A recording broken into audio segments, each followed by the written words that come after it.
ፊታችሁ ላይ የሚወጡ ጥቁር ነጥቦች፣ ብጉር ወይም የቆዳ መድረቅ አስቸግሯችኋል? ብዙ ገንዘብ አውጥታችሁ ክሬሞችን ገዝታችሁ ውጤት አላገኛችሁም? እንግዲያውስ ዛሬ የምነግራችሁ መፍትሄ በኩሽናችሁ ውስጥ የሚገኙ ነገሮችን ብቻ በመጠቀም እንዴት ፊታችሁን እንደ መስታወት ማጥራት እንደምትችሉ ነው። ይህም ቪዲዮ ለየት የሚያደርገው ለሁሉም የቆዳ አይነት የሚሆኑ መፍትሄዎችን አካቶ መያዙ ነው። እስከ መጨረሻው ከቆያችሁ ደግሞ ሁለት አስደናቂ ማስኮችን አሳያችኋለሁ። የመጀመሪያው ወርቃማ ህግ ፊትን በትክክል ማጽዳት ነው። ማንኛውንም ውህድ ከመጠቀማችን በፊት ፊታችንን ማጽዳት የግድ ነው።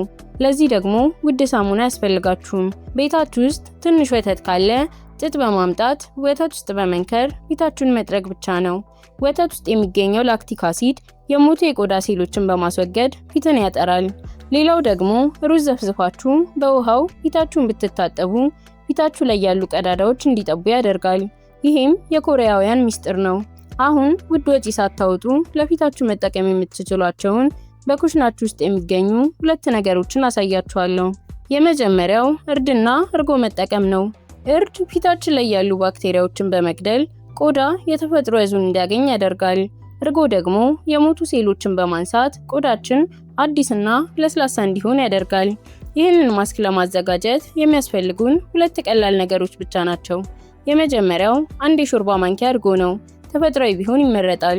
ሁለተኛው ደግሞ ግማሽ የሻይ ማንኪያ እርድ ነው። ታዲያ ከመጠን በላይ እርድ መጠቀም ፊትን ቢጫ ሊያደርግ ስለሚችል መጠኑን ተጠንቀቁ። አሁን ሁለቱንም ግብአቶች በደንብ በማዋሃድ አዘጋጁት።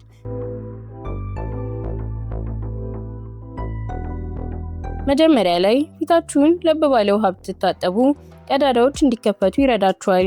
አሁን ውህዱን አይናችሁ ዙሪያ ሳይደርስ ሙሉ ፊታችሁን በደንብ ቀቡት።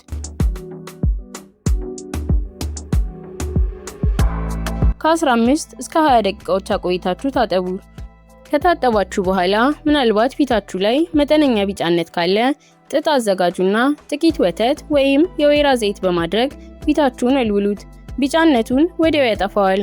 ሌላው ቆዳችሁ በጣም ደረቅ ከሆነ ያዘጋጃችሁት ማስክ ላይ ትንሽ የኮኮናት ዘይት መጨመር ትችላላችሁ።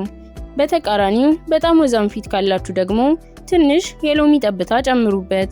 ይሄን ማስክ ማታ ማታ ብትጠቀሙት ይመረጣል። ምክንያቱም እርድ ከተቀባም በኋላ ለፀሐይ ባንጋለጥ ጥሩ ነው። ወደ ሁለተኛው እንለፍ። አሁን ደግሞ የምናገኘው ማር ነው። ይህም ፊታችን እንዳይደርቅና እርጥበት እንዲያገኝ ይረዳዋል።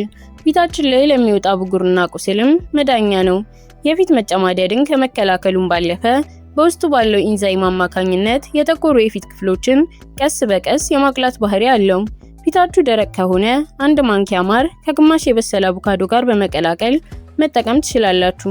ፊታችሁ እየጠቆረ ካስቸገራችሁ ደግሞ አንድ ማንኪያ ማር ከግማሽ ማንኪያ እርድ ጋር ብትጠቀሙ በአጭር ጊዜ ፊትን የማቅላትና የማጥራት አቅም አለው።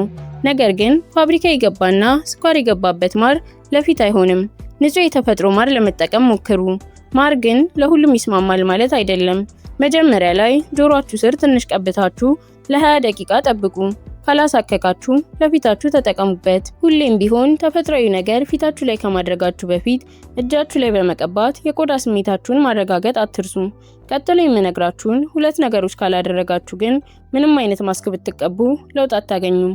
የመጀመሪያው ውሃ መጠጣት ነው። ውበት ከውስጥ ይጀምራል።